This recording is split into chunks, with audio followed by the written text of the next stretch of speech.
Assalamualaikum warahmatullahi wabarakatuh. Welcome back to my YouTube channel. Di video kali ini saya akan membahas soal dari KSM IPA MTS untuk tahun 2022. Dimana soal ini adalah soal-soal prediksi yang saya buat berdasarkan kisi-kisi dan bersumber dari soal KSM beberapa tahun sebelumnya. Nah, dimana khusus di video ini saya akan bahas mengenai cahaya dan optik. Oke, sebelum kita lanjut ke pembahasannya, bagi adik-adik yang belum subscribe, silahkan diklik dulu tombolnya, kemudian jangan lupa like dan share.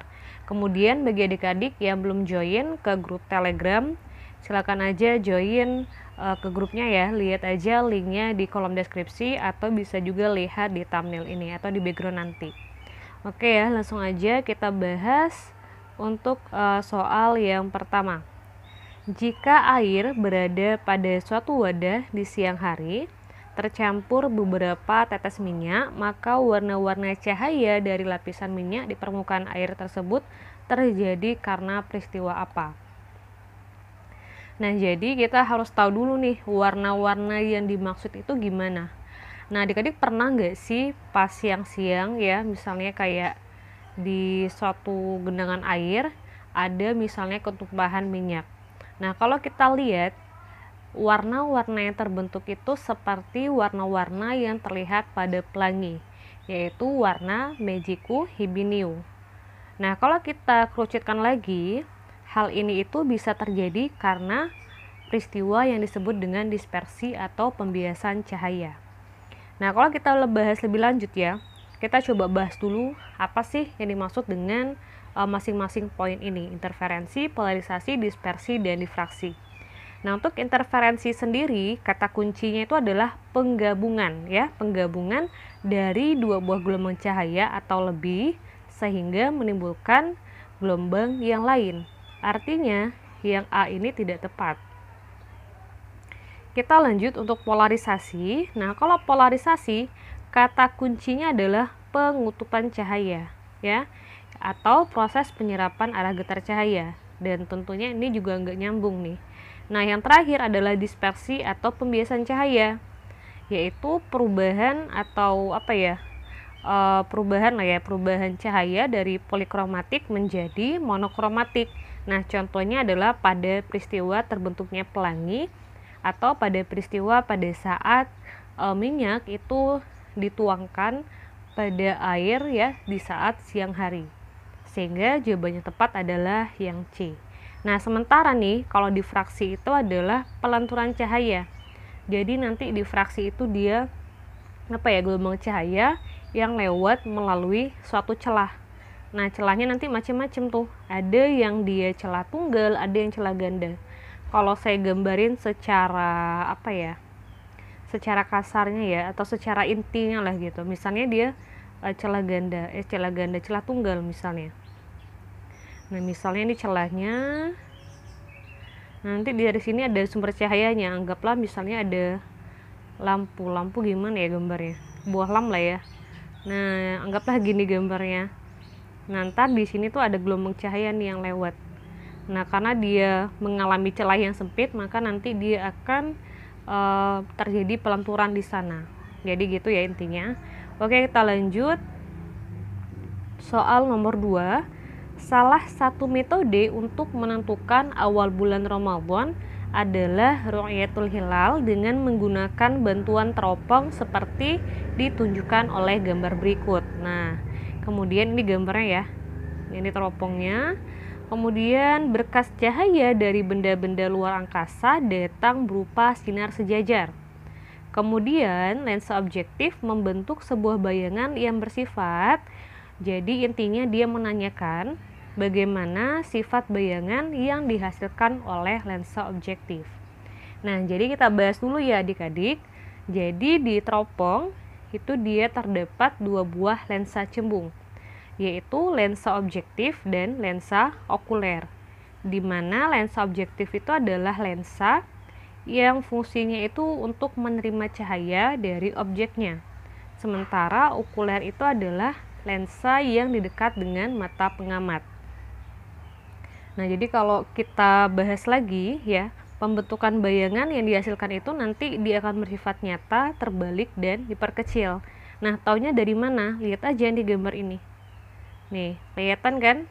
Jadi ini adalah, saya zoom dulu deh, bisa nggak? Oh, nggak bisa. Oke, bisa. Nah, jadi ini ya adik-adik, ini adalah pembentukan bayangan yang dihasilkan oleh lensa objektifnya. Kalau kita lihat di sini posisinya terbalik. Tahu terbaliknya dari mana? Lihat arah panahnya. Jadi kalau kita lihat arah panahnya, di sini dia arahnya ke bawah. Kalau ke bawah berarti dia terbalik. Kemudian kalau dia terbalik pasti nyata. Jadi kayak pasangan gitu. Kalau dia tegak berarti dia maya. Kalau dia terbalik berarti dia nyata. Kemudian untuk ukurannya kita pikirin aja. Misalnya di sini objek yang diamati itu adalah bulan misalnya. Nah, bulan itu kan ukurannya besar. Kalau kita lihat di sini, ukurannya pasti nggak sama dong dengan aslinya, ya kan? Berarti dia diperkecil. Nah, sehingga untuk pembentukan atau sifat bayangan yang dihasilkan itu adalah nyata, terbalik, dan diperkecil. Sehingga jawabannya tepat adalah yang D. Kita lanjut ke soal nomor 3. Konstruksi dinding bangunan masjid atau musola sebaiknya banyak bagian yang agak terbuka baik dengan ventilasi maupun kaca yang tembus pandang. Berikut ini yang tidak termasuk manfaat yang dapat diperoleh adalah yang A.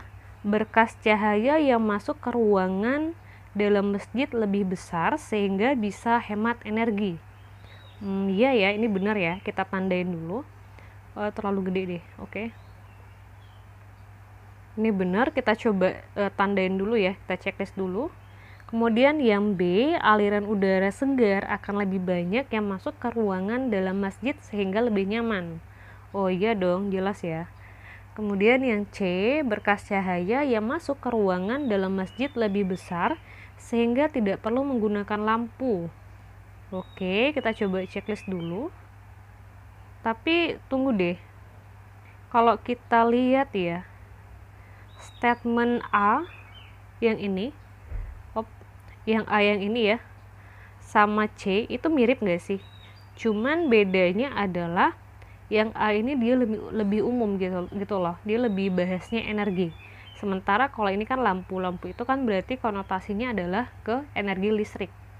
Cuman pertanyaannya adalah kalau seandainya tidak perlu menggunakan lampu, bagaimana kalau seandainya kondisinya saat gelap, misalnya pas malam atau pada saat mendung gitu loh. Tentunya kalau kita beribadah kan pengennya khusyuk ya. Jadi kayaknya ini kurang tepat deh, karena kalau malam kan pakai lampu tuh, nggak mungkin dong nggak pakai lampu.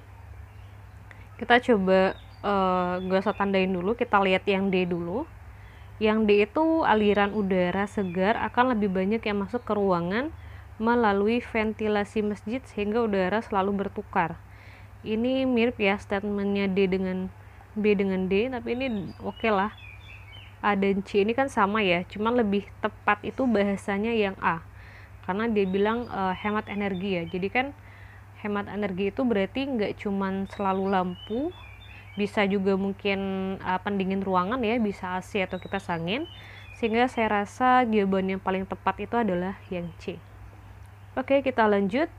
Imam Nawawi rahimahullah dalam Riyadhus Shalihin berkata disunahkan memakai pakaian berwarna putih. Pakaian warna putih itu lebih bersih dan lebih bercahaya. Secara optik fisika, kelebihan pakaian warna putih adalah yang A, lebih banyak menyerap energi cahaya.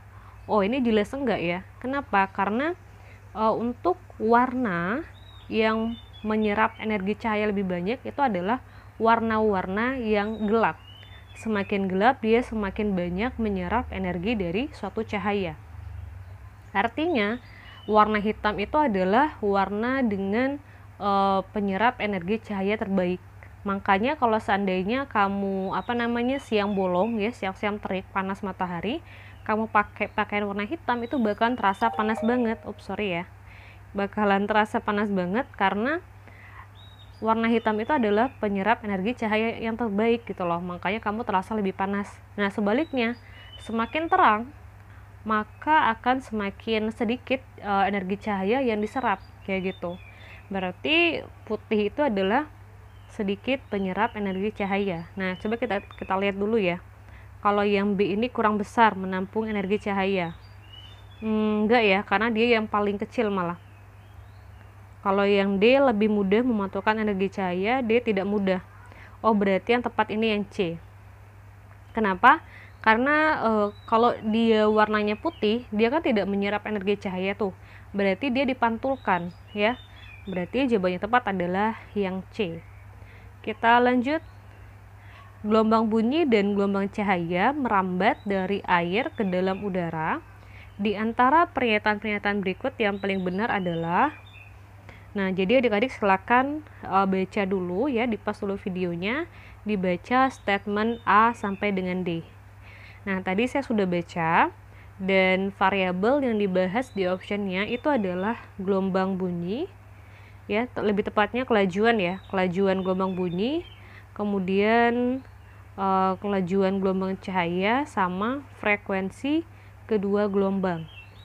Nah, jadi kita harus bahas satu-satu nih, bagaimana frekuensi kedua gelombang, bagaimana kelajuannya, dan kelajuan gelombang bunyi dan kelajuan gelombang cahaya. Nah, kita bahas dulu yang pertama, itu adalah frekuensi.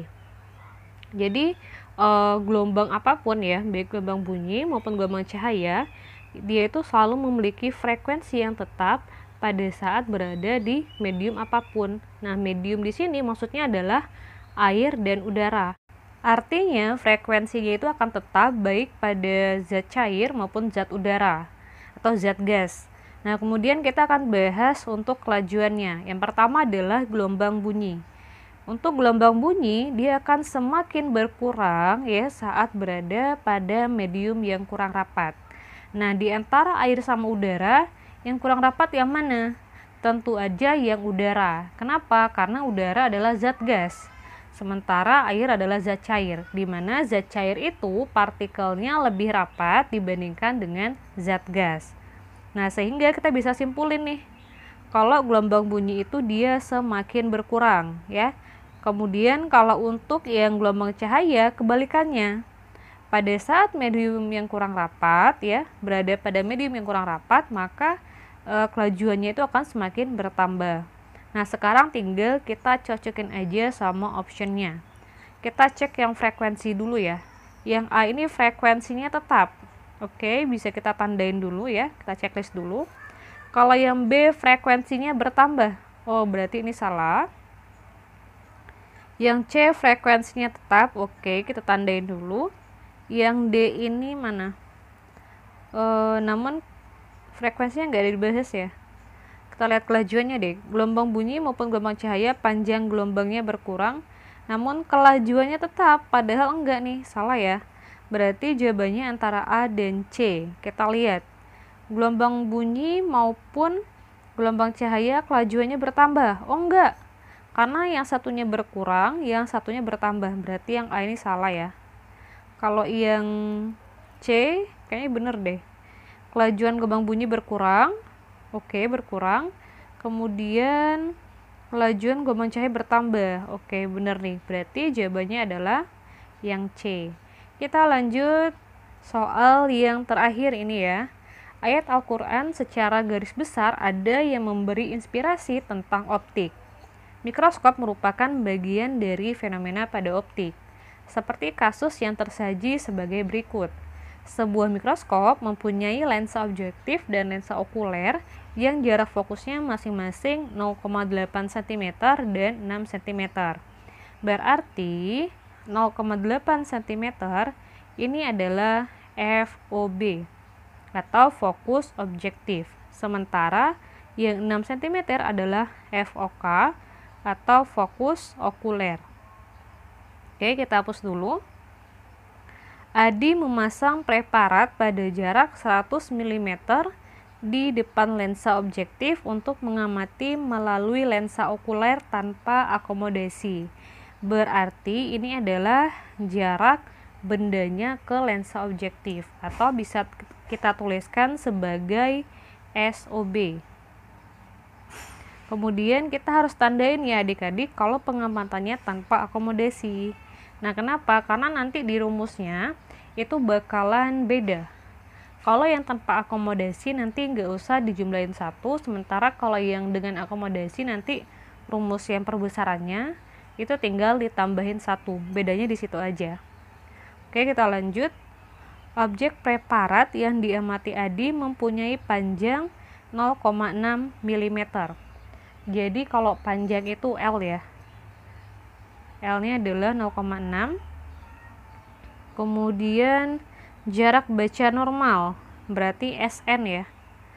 S itu kan jarak, N ini normal, jarak baca normal. Tentukanlah ayat Al-Quran yang paling mendekati terkait dengan optik dan panjang preparat yang diamati Adi akan terlihat menjadi gimana. Nah, jadi adik-adik saya sudah coba cari ya, googling gitu, mengenai arti dari surat yang terdapat di sini. Seperti kayak surat Al-Insyirah 3, Az-Zariyat ayat 43, Al-Kahfi ayat 3, dan As-Sajdah ayat 9, ternyata yang paling mendekati atau yang paling membahas ada optiknya itu adalah surat As-Sajdah ayat 9, yang artinya kayak gini. Kemudian dia menyempurnakannya dan meniupkan roh ciptaannya ke dalam tubuhnya. Dia menjadikan pendengaran, penglihatan, dan hati nurani untukmu, sedikit sekali kamu bersyukur. Nah, jadi penglihatan ini kan merujuknya ke mata. Nah, di mana mata itu adalah salah satu alat optik. Aduh, jelek banget. Oke ya, jadi gitu. Mata itu adalah salah satu alat optik. Jadi yang paling tepat itu adalah yang surah As-Sajdah ayat 9. Cuman kita harus cari dulu, benar nggak kalau panjang preparatnya menjadi 12 mm. Sebelumnya kita akan ubah dulu ya, satuan dari cm ke mm supaya menyesuaikan dengan optionnya. Nah, yang pertama itu ada 0,8 cm. Dari cm ke mm kita ubah dengan cara dikalikan 100. 0,8 dikali 100. Nah, di sini saya akan coba kasih tips ya, bagaimana menghitung desimal tanpa kalkulator. Di sini kita lihat angka 0,8 terdiri dari satu angka setelah desimal kan, yaitu ada angka 8. Berarti hanya satu angka. Kemudian kita lihat angka 100 ini nolnya berapa? Ada 2. Artinya koma yang ini akan bergeser ke kanan sebanyak 2 kali. Oke, kita hapus dulu. Nah, kayak gini jadinya. 0,8 dikali 100 kan? 0,8. Nah, kemudian ini angka asli dari 0,8, kemudian kita hitung atau kita tulis ya. 0 beberapa, bebas beberapa. Kemudian kita coba geserin komanya ke kanan 2 kali. Awalnya kan di sini ya. Kita hitung ya. 1, 2. Nah, berarti komanya di sini. Kalau kita petakan pakai warna merah kali ya. Nah, kalau kita petain ini, terlihat hasilnya adalah 80. Berarti 0,8 dikali 100 adalah 80. Paham ya? Berarti ini adalah 80 mm. Kemudian kita ganti lagi yang ini, 6 cm dikali 100 ya. Berarti langsung aja 600 mm. Lalu ada lagi enggak? Jadi udah milimeter. Nah, ini nih 30 cm dikali 100 berarti 3000 mm. Oke, sekarang kita akan langsung aja bahas ya bagaimana ukuran dari panjang preparatnya. Sekarang kita akan hitung dulu perbesarannya. Nah, kenapa? Karena nanti untuk menghitung panjang dari preparatnya, kita akan menggunakan persamaan dasar, yaitu M sama dengan H aksen dibagi H. Nah, di mana H itu adalah tinggi ya. Kalau aksen berarti tinggi bayangan, kalau H aja berarti tinggi dari bendanya. Nah, karena H dan L itu dia punya sama-sama satuan panjang ya, berarti nanti kita dapat katakan atau kita bisa buat anggapan kalau H itu dikatakan sebanding dengan L. Nanti persamaannya itu bisa kita tulis menjadi L aksen dibagi L.